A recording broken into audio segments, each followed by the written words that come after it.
Don't let anybody make you think that God chose America as his divine messianic force to be a sort of policeman of the whole world. God has a way of standing before the nations with judgment, and it seems that I can hear God saying to America, you are too arrogant.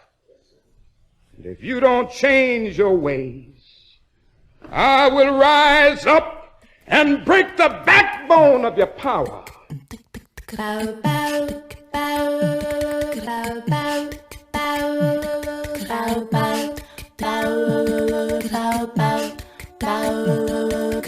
Hotep, which in the language of ancient Egypt means we come with justice in peace. Welcome to Freedom Now, a Saturday Pan-Africanist and Internationalist World Affairs program. Freedom Now is committed to the principle of the rights of all peoples and nations to self-determination. We thank you deeply for your contribution to KPFK, which permits programs like Freedom Now to stay on the air. In this era of corporate acquisition and co-optation of all dissident media, we provide the microphone, challenging their corporate and racist point of view. So stay tuned for our agenda here at Freedom Now.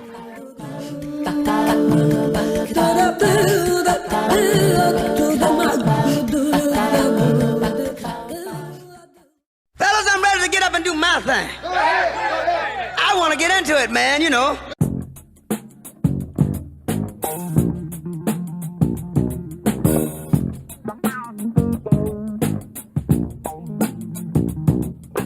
Peace, hoteps, and wisdom to all of our faithful and devoted listeners out there in the radio verse. This is Brother Brandon Sankara, and I want to start things off with a special thank you to all of you loyal listeners out there who continue to support Freedom Now through this latest season of Fund Drive. You keep us on our mission and allow us to bring you our agenda for today, Saturday, December 10th, 2022. We begin with our dear ancestor and Freedom Now founder, Baba Didan Kamathi, riding the waves of history, giving us the African Drumbeat Historical Calendar for the week, reminding us that every day is a day in African history. After that, Dr. Gerald Horne will be in conversation with Robert Ovetz, senior lecturer in political science at San Jose State University and author of the book, We the Elites: Why the Constitution Serves a Few. This will be a discussion about the true intent of the U.S. governing document and the function of some key clauses contained within it. In this day of revisionism and forgetfulness about the true backbone of this country, Professor Ovetz is here to make it plain. Then, in the second half of our program, we'll be hearing from Thuy Linh Nguyen Tu, Professor of Social and Cultural Analysis from New York University. For our purposes today, she is the author of the book, Experiments in Skin: Race and Beauty in the Shadow of Vietnam. If ever you needed proof that every major industry in the world has roots in the exploitation of black bodies, Professor Tu is here to shed light on the exploitive nature of the cosmetics industry, providing a narrative that you may not have heard before. Stay tuned for yet another informative yet infuriating conversation. Now, while we are in Fund Drive and still able to bring you this much quality content, we want to remind you to call 818-985-KPFK. That's 818-985-5735, or go online at kpfk.org and pledge your support to the station at any level. Remember, these are all tax-deductible donations, and you can become a member for as little as $25 and help us keep the lights on at Freedom Now. And you'll be able to get this type of quality programming from here until forever. Dial 818-985-KPFK. That's 818-985-5735 and pledge $10, $20, $50, or maybe even $100 to support our efforts here at Freedom Now. Now I'm going to be on the ones and twos as we pour this knowledge, making sure your mental cup runneth over with revolutionary wisdom right here to quench your mental thirst on Freedom Now, KPFK 90.7 FM in Los Angeles and kpfk.org, streaming live on the web. To make sure that we stay on a smooth ride with that cultural vibe you know and love, we'll be enjoying a musical bottom featuring Grover Washington Jr., Lee Morgan, Joe Sample, Richie Cole, Crusaders, and Miles Davis. Now, people, get ready for this train to come and taking you one step closer to mental liberation, and stay tuned for that beat of the historical drum and a conversation with Dr. Gerald Horne and Robert Ovetz.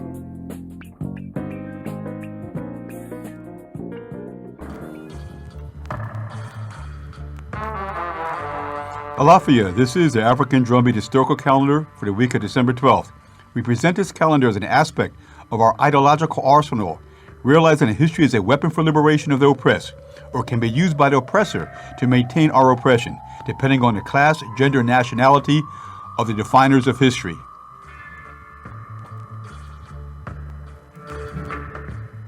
December 13th, 1971. 6,000 workers go on strike, paralyzing the settler colony of Namibia, led by SWAPO, the Southwest African People's Organization.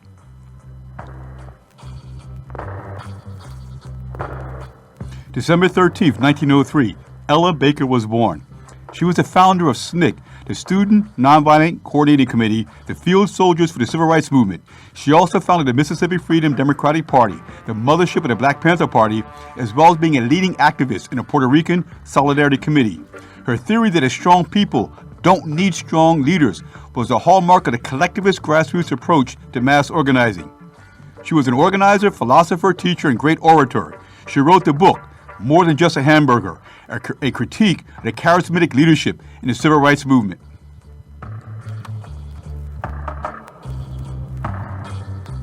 December 14th, 1960, the United Nations General Assembly adopted a Declaration on the Granting of Independence to colonial countries and peoples of the world. December 14th, 1928, Trinidad Tescon crosses over. In 1895, she joined the soldiers of the Andres Bonifacio Brigade, the Katipunan nationalist labor movement in the armed struggle against Spanish colonialism, as well as she founded the Red Cross in the Philippines.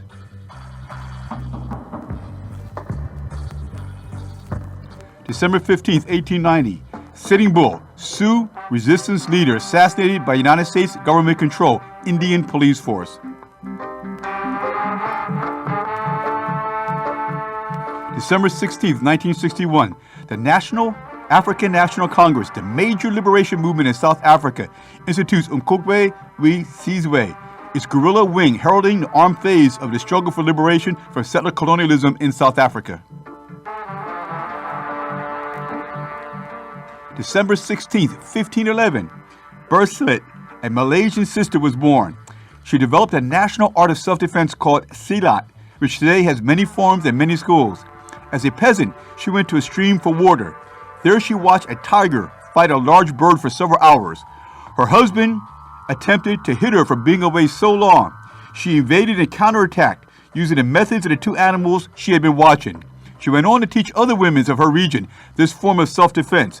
Malaysia subsequently became famous for its women martial artists. December 17th, 1961, Zimbabwe's African People's Union was founded. ZAPU was one of the two national liberation movements which led Zimbabwe to liberation from European settler colonial rule. Its founder and president, Dr. Robert Mugabe, is in the vanguard of the nationalization of land from large European farmers back into the control of the African masses. December 18th, 1946, Steve Biko, the leader of the Black Consciousness Movement, was born. Brother Biko founded the Black Power movement of South Africa with the inclusion of national liberation and the regaining of the land of Africa for Africans as an advancement beyond Black Power.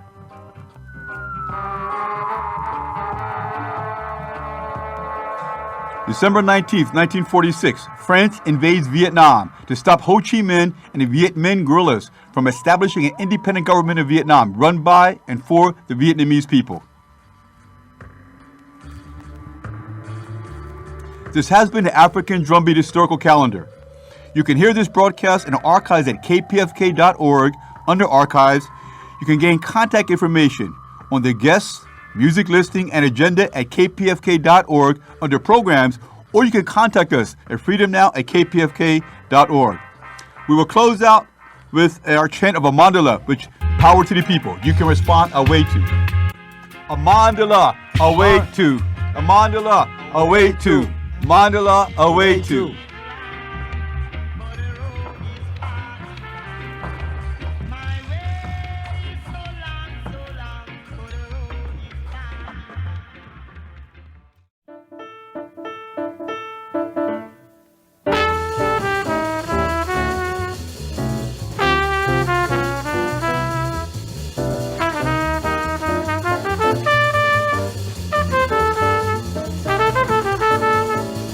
This is Gerald Horne for KPFK, kpfk.org, and with me on the line is Robert Ovetz, Senior Lecturer in Political Science at San Jose State University in Northern California, and author of the book, We the Elites, Why the Constitution Serves a Few.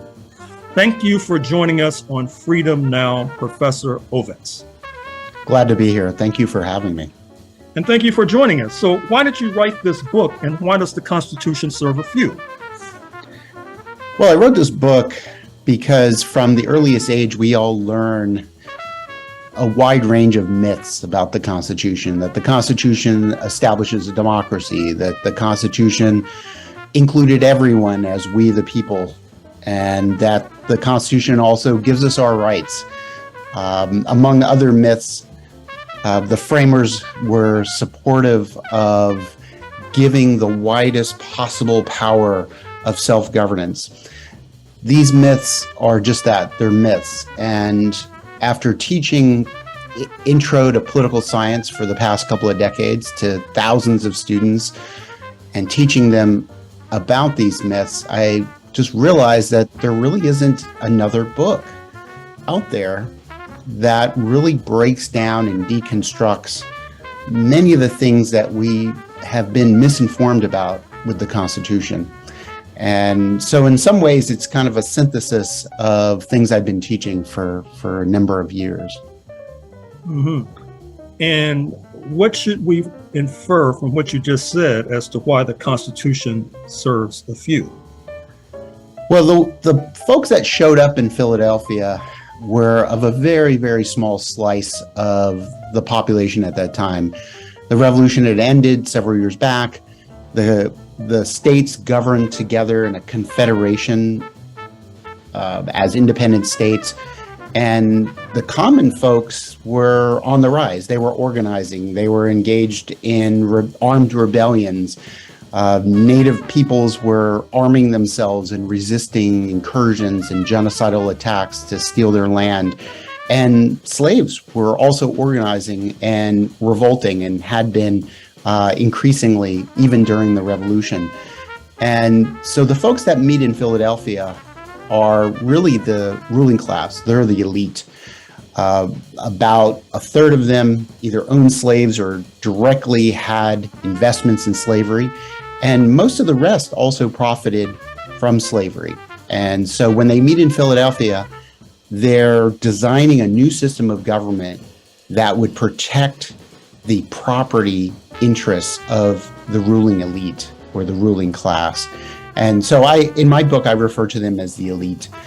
This is a term that most people would really be able to attach to understanding who the rich were at the time. And of the 55 men who showed up in Philadelphia, really only about 40 or so really spent any significant time at the convention, and fewer than 10 really wrote most of the Constitution. And what they were doing was designing a system of government that would protect property, that would constrain democracy, and would prevent what I call economic democracy, or what others might call socialism. There were elements of economic democracy that were starting to appear in a few of the states where common folks, small farmers, were able to have organized political power and even get elected into office and start to change some of those state laws. So that's why I call the book We the Elites, because instead of the first three words, we the people, meaning interpreted today, as part of that mythology that everyone was intended to be included under the rights and authorities and powers of the Constitution. It was actually designed to define we the people as really just the elites. Now, there are those in our audience who may be familiar with the 3/5 clause of the U.S. Constitution, which pertains to Black people. What was the 3/5 clause?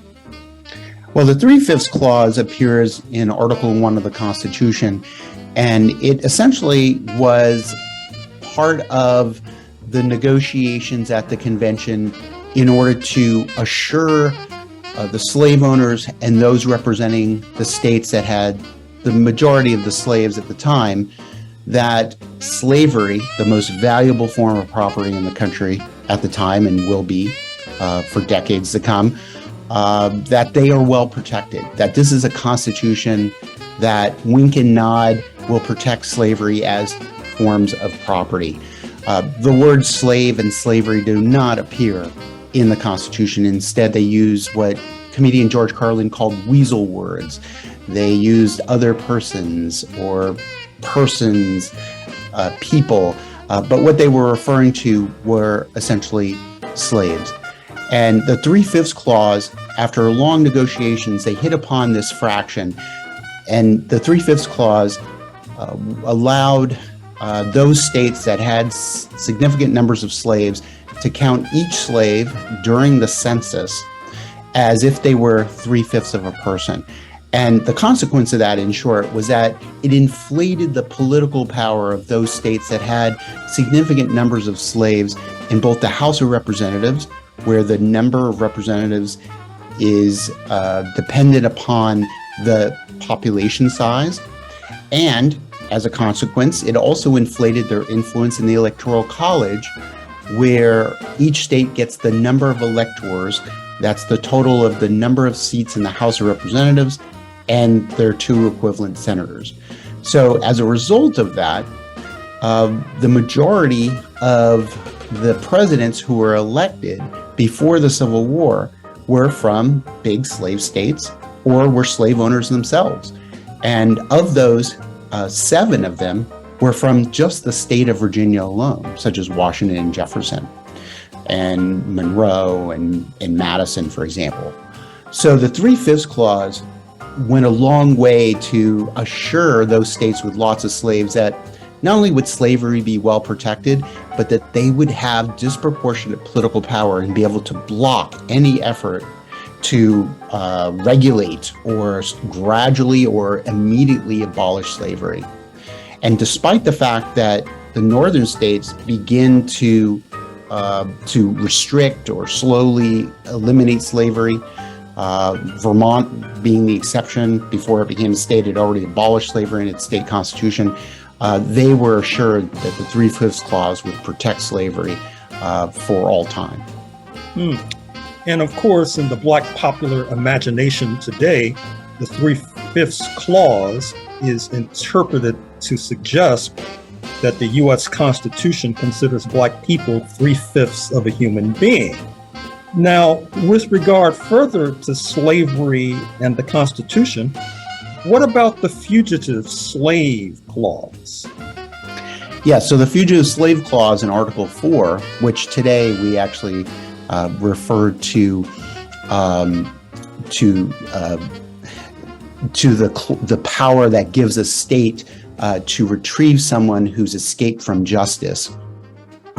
That clause is still in the Constitution, and we refer to it as the Fugitive Slave Clause because it told states that even if you abolish slavery someday, that any runaway slave will not be a free person if they arrive in your state, because they are still property under the Constitution.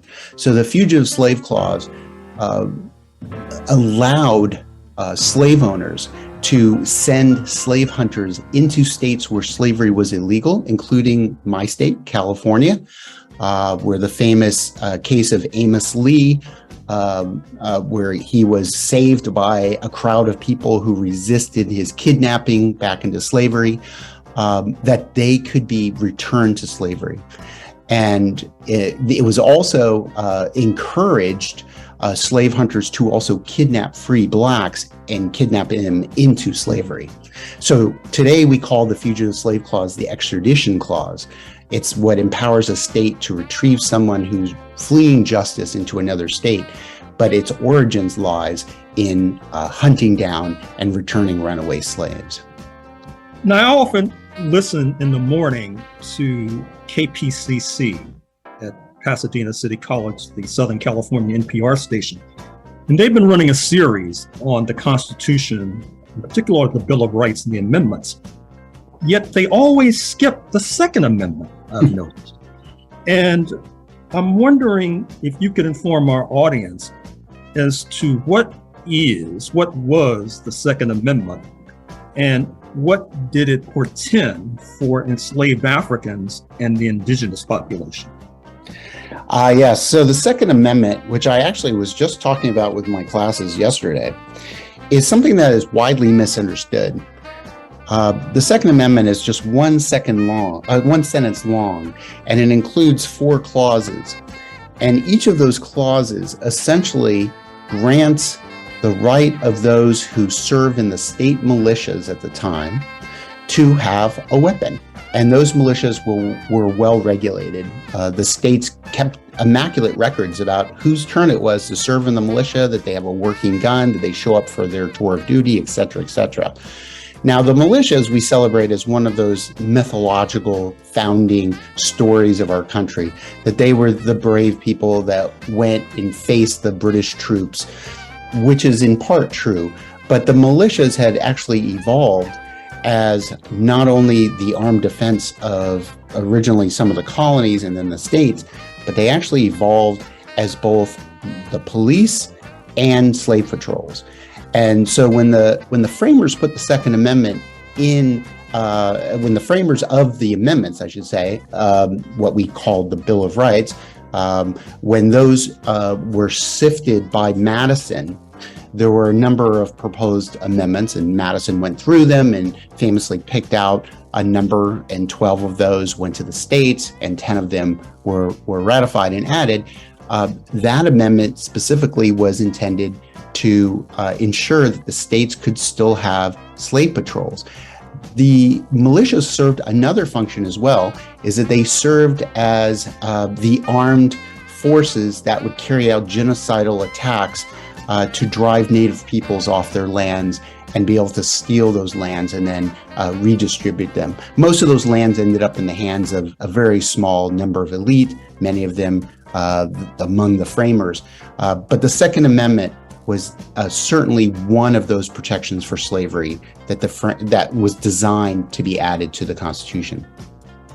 Are there any other aspects of the U.S. Constitution that deal with slavery and or Black people? I'm speaking of the original Constitution as opposed to the Civil War amendments, the 13th Amendment, which purports to abolish slavery, the 14th Amendment guaranteeing equal protection under the law, the 15th Amendment suggesting that at least Black men have the right to vote. Yes. But what about the original Constitution? Oh, yeah, there are numerous protections for slavery in the Constitution. One estimate puts it at about 20. I can give you several other examples of the equivalency of the states in the Senate, every state having 2 senators, was also, strangely enough, a protection for slavery, because as long as the number of future free states, quote unquote, states that would ultimately, some of the framers realized that slavery wasn't always going to be popular. So in some ways, they recognized that someday states would start to abolish slavery, and they wanted to make sure that states with significant numbers of slaves would always be well protected. They're protected in the House by the 3/5 clause. They're protected also in the White House with the 3/5 clause for the reasons I just talked about. But they also wanted to make sure that every state, regardless of size, also got the same number of votes in the Senate. And so whenever states were brought into the Union, there were always these compromises that one so-called free state would enter and one slave state would enter. And so as long as it's equally balanced in the Senate, there's no opportunity to amend the Constitution under the rules of Article 5 to restrict or abolish slavery. As well, Article 5 makes it almost impossible to amend the Constitution. There have been over 10,000 proposed amendments that have gone through Congress, and only 27, as we know, have ever been ratified. And the only reason why we get the 13th Amendment was because the Confederate States were no longer in the Union, and they could not vote on ratifying the 13th Amendment. So those are just two of many other examples that protect slavery in the Constitution. Now, I ask you about the original Constitution because, as you know more than most, the current U.S. Supreme Court invokes repeatedly this doctrine that they call originalism.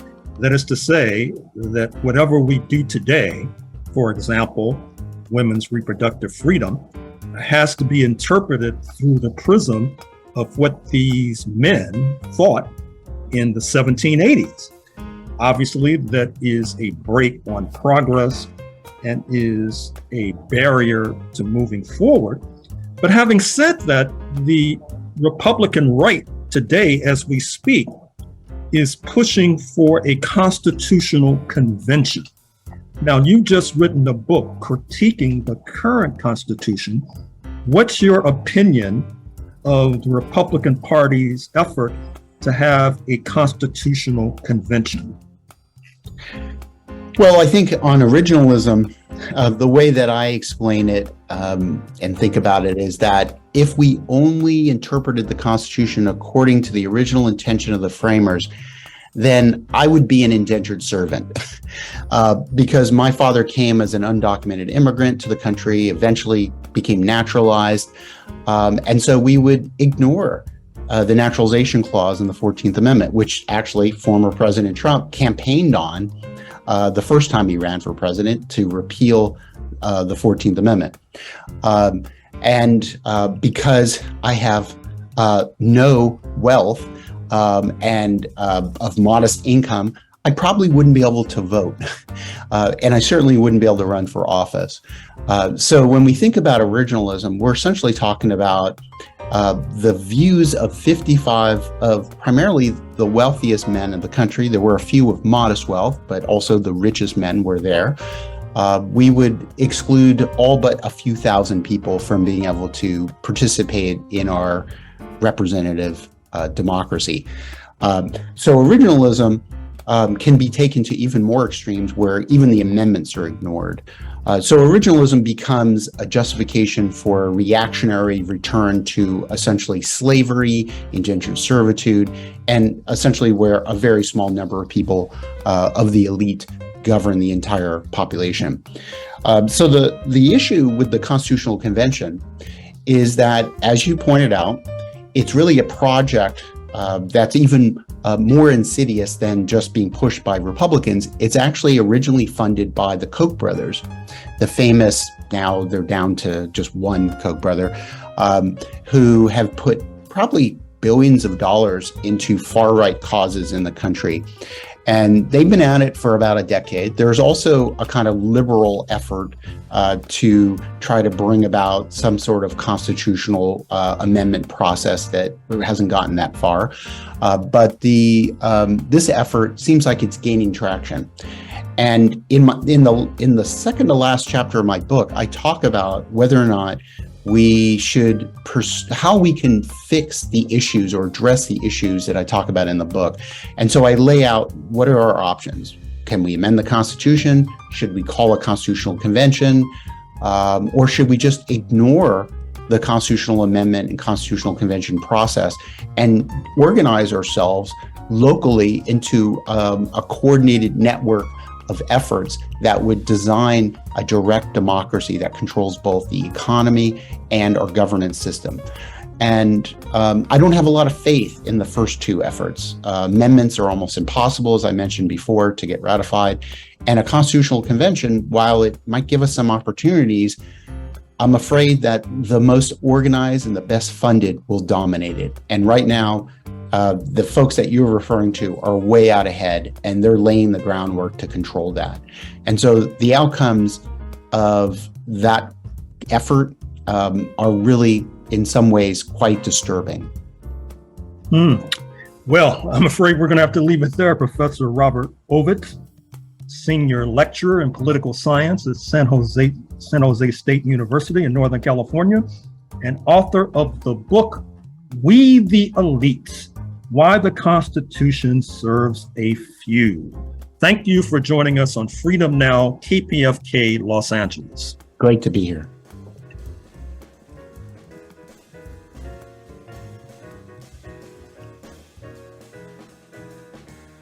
Special thanks to Professor Ovetz for sharing his hard-earned knowledge with us. Where else can you get such quality content, context, and historical perspective other than Freedom Now? Call 818-985-KPFK. That's 818-985-5735. Or go online to kpfk.org to donate and support the show by donating today and get one of our awesome premiums to expand your library and your mind. Dr. Horne, tell the people a little about what they can take home today. Donate $100 and receive a signed copy of Gerald Horne's latest book, hot off the presses, The Counter-Revolution of 1836, Texas Slavery and Jim Crow, and the Roots of U.S. Fascism. Fascism, which may be around the corner in the United States, is a combination of both slavery and Jim Crow, and is presently creeping into North America on little cat feet with Texas in the vanguard. In order to be defeated, it must be understood. In order to be understood, this book must be consulted. Why is it that so many Black people in California have roots in Texas, including the first Black mayor, Tom Bradley, the first Black mayor of San Francisco, Willie Brown, the entertainer and actor and singer, Jamie Foxx? Read this book if you have roots in Texas, Louisiana, Oklahoma.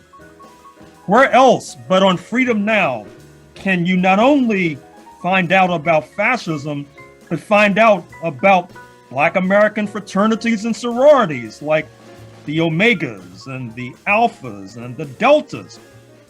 Be the first on your block, in your school, in your church, in your fraternity or sorority that has a copy of the Counter-Revolution of 1836. Understand why it was that it was Texas that led the war against Mexico, which led to the United States seizing California in the first place. Why is Texas in the vanguard of cracking down on so-called critical race theory, cracking down on women's reproductive freedom, cracking down on the population of Mexican descent? Why does Texas have the largest Black population in the United States? Where else but Freedom Now can you get serious historical analysis of the LAPD or serious analysis of Black fraternities and sororities? Pick up the phone and dial 818-985-5735. That's 818-985-KPFK. Donate $100 and receive a signed copy of The Counter-Revolution of 1836, Texas Slavery and Jim Crow, and the Roots of U.S. Fascism. Thank you, Dr. Horne. And there you have it, folks. Call 818-985-5735. That's 818-985-KPFK.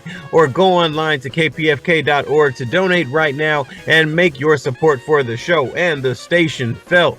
Now we're going to keep this train moving and send you back over to Dr. Horne, who's being joined on the line by Professor Thuy Linh Tu right here on Freedom Now. The mic is yours, Dr. Horne. This is Gerald Horne for KPFK, kpfk.org. And with me on the line is Professor Thuy Linh Tu, professor of social and cultural analysis at New York University, and author of the book Experiments in Skin: Race and Beauty in the Shadows of Vietnam. Thank you for joining us on Freedom Now, KPFK Los Angeles, Professor Tu. Thank you so much for having me. Well, thank you for joining us. And why did you write this book, Experiments in Skin? You know, I think I say in the book that I actually didn't set out to write this particular book. I was actually doing some research on the cosmetics industry in Vietnam as a part of a bigger book project. And I sort of stumbled on this group of women who were working in this kind of skin spa and who were sort of taking care of each other, taking care of themselves, using things like retin-A and other cosmeceuticals. And I started wondering, A, where do these things come from? Where do these products come from? And B, why were they having to take care of what I consider to be fairly serious skin conditions with these sort of cosmetic food pharmaceuticals or things that we can buy over the counter? And that was when I really began to explore my story. And I traced the history of these cosmetics back to the Vietnam War era and through the experimentations of dermatologists, university-based dermatologists, as well as dermatologists working for or financed by the Department of Defense. Now, apparently, some of the dermatologists you refer to include Albert Klingman of the University of Pennsylvania. What role did he play? And particularly tell our audience about what happened to Black male prisoners at Holmesburg Prison in Pennsylvania. Well, Albert Klingman played a huge role in this story. I mean, he plays a huge role in the ways that we understand our bodies, especially our skin nowadays. He was a dermatologist working in the 1950s, and he actually set up this massive dermatology lab in the Holmesburg prison just right outside of Philadelphia, where he taught at the University of Pennsylvania. And because he was able to set up this lab, he was one of the first dermatologists to do what he called experimental sound science, right? And he was actually financed and won a lot of contracts with the Department of Defense as well. And he conducted a whole bunch of skin experiments on both white and Black men. But as the war went on, and as his experimentation became more harmful and more toxic, he shifted a lot of that work onto Black men in particular. And a lot of this is documented in Alan Hornblue's fantastic book, Acres of Skin. And what my book does is it picks up the story there around the medical abuses of prisoners, and particularly of Black men, and traces it to the legacies of these experiments, to the emergence of the field of dermatology in the U.S., to the emergence of things like cosmetic pharmaceuticals like retin-A, and to the widespread use of dioxin or Agent Orange in the Vietnam War. Klingman was one of the people who did clinical research for Dow Chemicals on dioxin, and he actually injected Black men in the Holmesburg prison with dioxin as a kind of trial to see what was a tolerable dosage of dioxin for humans. And one of the stories that he tells about this experiment is that he actually observed no responses, no effects on Black men at all when he injected them with dioxin. And he helped then, as a result, to sort of pave the way for its widespread use by the military in the Vietnam War. So was there any damaging, detrimental impact on these Black male prisoners from being injected by Professor Klingman and his colleagues? Absolutely. And after the war, when veterans came home and attested to all the effects on their body, many of the men, 300 of them actually, sued Kligman and the University of Pennsylvania. And it really would have been the smoking gun that connects dioxin or Agent Orange to these deleterious health effects. But by that point, he had closed his labs, destroyed his papers, and the men's suit was considered too late. And they never really saw any compensation. They never really saw any sort of justice for what happened to them. The only thing that happened to Kligman was that he got censured for poor bookkeeping. And as a result, we have regulations now in our internal review boards. Regulations really emerges around some of the controversies around Kligman's work. But after what happened, these men actually did sue him and the University of Pennsylvania, but they were never compensated for what happened to them in any way. Was there any enhanced mortality with regard to these Black men who were experimented upon? It's hard to say. I don't know. No one ever tracked them. Again, many of these men's accounts were never even believed. The way that the Kligman carried out his work in the lab, he did things like, sort of testing toothpaste for Johnson & Johnson. And then he also had these trailers where he was testing, dioxin for Dow Chemical and for the military. And so it was a wide range of things he was doing in the prison. And many of his subjects were underwent multiple kinds of tests, right? And so because they were not able to connect the dots on what experiments were conducted on them and exactly what happened to them, it's hard to say. But, we have piles and piles of studies now that show that Agent Orange has health effects, right? Not just to soldiers and not just to Vietnamese people and not just to these men, but to their children and many generations to come, right? It can follow you through your certain genetic markers, right? And it results in not just death, but reproductive anomalies and all those kinds of things. Now, to make sure I understand, Professor Kligman, in conjunction with Dow Chemical, perhaps Johnson & Johnson, was experimenting on Black male prisoners at Holmesburg Prison in Pennsylvania in order to develop, ultimately, toxins like Agent Orange, which were then used against the people of Vietnam during the U.S. war. Is that an accurate summary? No, actually, it was Dow Chemical who had developed these chemicals, right? What happened was that they noticed that workers in their plants who were producing these chemicals were experiencing health effects, particularly breaking out in severe forms of acne, which is called chloracne, which is one of the signs of dioxin poisoning. So they contacted Kligman because he was doing a big study on skin and particularly on acne in the Holmesburg prison, and they asked him to run tests to see if dioxin was causing this, right? So he did the test and he said, "Oh, no. It's not caught. It doesn't have any effects at all." This is one of the kind of trials that Dow Chemicals then gets to say, we tested on humans, no effects, right? And sort of sanctions its use in the military. So he didn't produce the chemicals, right? Mm-hmm. And he doesn't spread the chemical, but he's one of the sort of scientific experts that gives cover, right, to the kind of harmful effects of the chemical. Mm-hmm. So talk to us about this colonial and or U.S. fascination with darker pigmented skin. Mm-hmm. Mm-hmm. That's a long-standing, as you know, fascination, right? And one of the ways that we've been able to think and to divide up human populations, right, is along axes of color differences, right? Brown people, Black people, yellow people.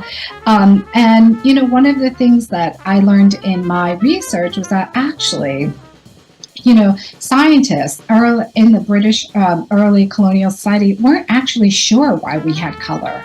and what color, what pigmented skin meant, right? They weren't sure if like people were born with it or if they got darker as they got older. And they weren't sure what was the chemical properties in the skin itself, right, that made it either dark or light, or was it just the reflection of light itself, right? And so one of the interesting things is that despite socially during colonial periods, right, using skin color is one of the ways to create a hierarchy of human difference, right? Scientists at the same time weren't sure what this difference exactly was, right? So part of the story in the book is that it traces this long history of trying to figure out, becoming so fascinated, right, with this kind of foundational sort of index of difference and why it exists. And, you know, I say in the book that part of the experimentation that then emerges in the contemporary moment really draws on this long history of people trying to figure out, like, what makes Black skin Black? Right? Is it climate? And what does it mean? Is it a moral condition? Is it a biological condition? And so part of that is the story that I trace in this book. What about ongoing dermatological research? Is it still going in the kind of direction set out by Professor Klingman? Well, I think he really transformed the field of dermatology. And so now dermatology is very, very much connected with neuroscience and the biological sciences. Whereas before, right, before these scientists really came involved, like dermatology or taking care of the skin was really done by women, right, in caring for each other, or women at the cosmetics counters, right? So we've really changed the way that we think about skin, right, as a kind of biological organ now, and also as a thing that constantly needs to be cared for by us, right? And part of this story is about how that kind of thinking about what the skin is really opens up an entire new industry. So now women in particular, but I think most of us are told constantly all the things we have to do to take care of our skin, right? And all the products we have to buy, all the interventions that we have to make, right? And so I think it really, really transformed both the skincare industry and really how we think about our skin in general. Talk to us more about Dow Chemical and Johnson & Johnson and how they are implicated and portrayed in your book. So Dow Chemicals was one of I think it was actually the biggest supplier of Agent Orange and other chemical warfare for the U.S. military. And it continued to supply the U.S. military when other chemical companies, due to moral protests, right, ceased supplying it. So it has a really, really it plays a really significant part in this history, right? The environmental historian David Biggs actually calls the Vietnam War a chemical war, right? That it was war that was like fought heavily through chemicals. And Dow Chemicals was the biggest sort of supplier of that, right? So part of my story is about the intimate relationship between the kind of like the use of chemicals to destroy, right? And then, then we have Johnson & Johnson, right? Who then emerge in the midst of all this. As I say in the book, Albert Klingman then sells his patent to Johnson & Johnson, right? And they make a ton of money on all of this stuff, right? And so Johnson & Johnson then emerges as the cure, right? So Dow Chemicals poisons us, Johnson & Johnson emerges as the thing that's going to cure us of all the ailments that follow. What about the role of toxins during the war in Vietnam? Talk to us about the ongoing legacy, particularly in terms of so-called abnormalities that arise in children. Talk to us about the impact on soldiers on both sides of the Pacific. Yeah, it's a great question. And I think that was one of the hardest parts to write about in my book, is to think about the legacy of all of this, not just for soldiers, but for Vietnamese people for whom, they're sort of stuck in that kind of landscape, right? The kind of poison landscape that, for all its effects on soldiers, they actually got to leave. this is not to really undermine what happened to U.S. veterans during the Vietnam War. And I actually know personally lots of men who suffered from the health effects of Agent Orange and other chemicals, right? And one of the things about these chemicals is that they have a very, very long life, right? You can still find traces of it in the soil, in the water in Vietnam, and they re-enter and constantly recycle in the food stream, right? So the fish are drinking the contaminated water, and then humans are eating the fish, right?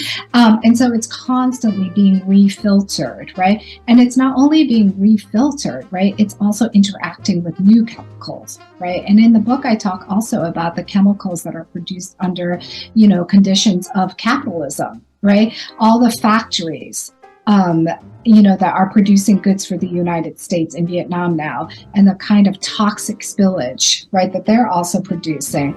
Veterans who then come home and take up jobs and other work, right, that also are poisoning their bodies. And it's mixing up with these other wartime chemicals. And it's really hard to tell where one ends and the other begins, right? Because there's a lot of interactions, and it's very, very hard for us to understand precisely how they're interacting together, right? But what I say in the book is that despite it being hard, we know harm when we see it. We know when people are suffering. We know when they're experiencing fetal anomalies at an extraordinary rate. We see handicapped people. We see handicapped children, right?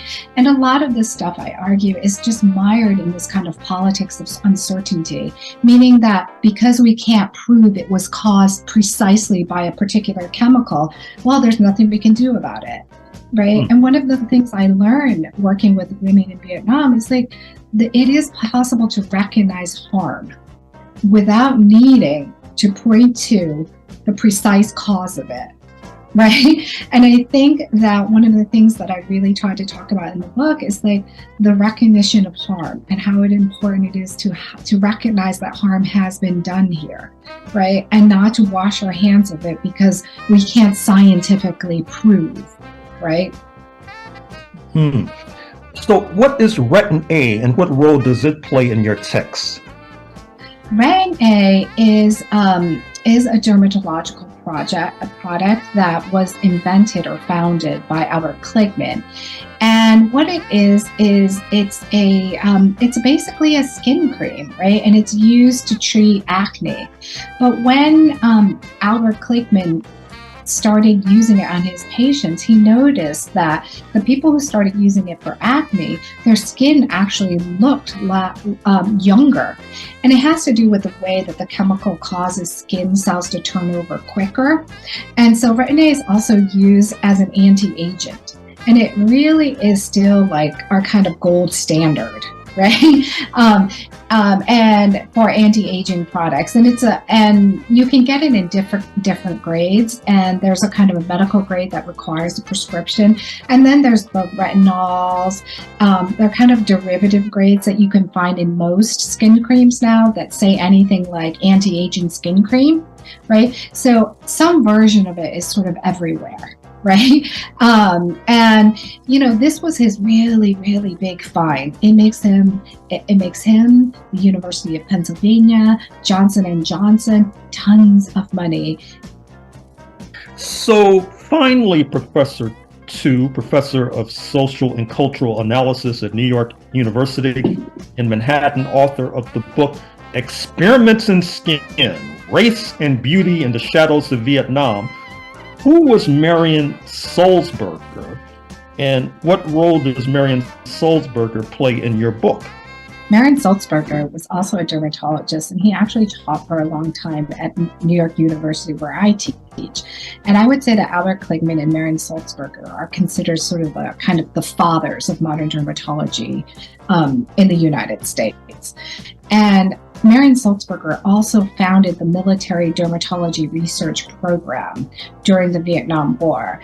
And that program was charged with with studying skin diseases in soldiers in Vietnam. One of the things that may surprise you is that soldiers in Vietnam experienced skin conditions and skin diseases. That was the #1 cause of man days lost in the battlefield, right? So they couldn't walk from a condition called paddy foot. Right, they would break out in severe acne everywhere. Right, they went to they had sick days and went on sick leave for more often for skin conditions than almost anything else. They were even evacuated most often for severe acne. Now, the military were, for many reasons, quite surprised by this and funded this lab, right, this research lab that was for a time headed by Marion Sulzberger to study those conditions. And they actually put out a book called Skin Diseases in Vietnam, which traces some of this, tracks some of these conditions. And Marion Sulzberger was really interested in figuring out how to protect these soldiers, right, from these skin conditions. And so he sent researchers studying the bacteria, sampling the water and sampling the ground, right? And one of the things that he never really considered or wouldn't admit is that some of this stuff was not native to the U.S., to Vietnam at all, but really was a response to all these chemicals, right, that were being sprayed on soldiers, that were being dropped on the land, that they were ingesting and soaking and breathing. And, you know, the argument I make in the book is that they spent all this time and money, right, trying to say that there was something about Vietnam as a place, right, that produced diseases without ever acknowledging that maybe they brought the poison on their own planes. Well, I'm afraid we're going to have to leave it there, Professor Tu, Professor of Social and Cultural Analysis at New York University in Manhattan, author of the book Experiments in Skin, Race and Beauty in the Shadows of Vietnam. Thank you for joining us on Freedom Now, KPFK, Los Angeles. Thank you so much.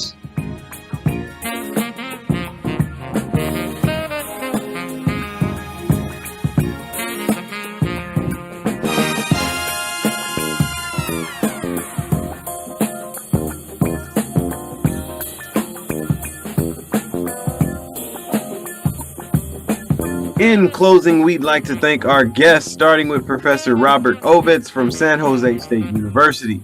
Get into your local Black-owned bookstore today and grab his book, We the Elites, Why the Constitution Serves a Few. Next up, thank you to Professor Thuy Linh Tu from New York University. And while you're in that bookstore, why not grab her book, Experiments in Skin, Race and Beauty in the Shadow of Vietnam. Shout out to Dr. Gerald Horne for doing what he does best and guiding this train of mental liberation towards Pan-African enlightenment for yet another Saturday. Get onto that favorite SO1 bookstore's website today and expand your library by finding one of Dr. Horne's many informative texts to enrich your library and your mind. Word to producer Sister Tej. Much love to our spiritual backbone, Baba Didan Kamati, for giving us the African Drumbeat Historical Calendar for the week. Shout out to our marvelous engineer, and last but certainly not least, thanks to all of our loyal listeners and supporters out there. It takes a village to build a revolution, and Freedom Now is a village to be reckoned with. Please continue to support our programming. We are volunteer producers, and the station needs your help to pay the bills and keep the lights on in the building. So please dial 818-985-KPFK. That's 818-985-5735, or go online to kpfk.org to donate and support the show right now. This has been Brother Brandon Sankara, and you can join us on Facebook at Freedom Now Gerald Horne. You can email the program at freedomnow@kpfk.org, or go to the audio archives at kpfk.org. Scroll down to Freedom Now, and you'll be able to hear this program as well as 60 days worth of prior programming here at KPFK 90.7 FM. We now send you off to our sister Assumpta with Spotlight Africa coming up next, addressing issues facing Mama Africa. And until next Saturday here at Freedom Now, we stand running our marathon, ready for revolution.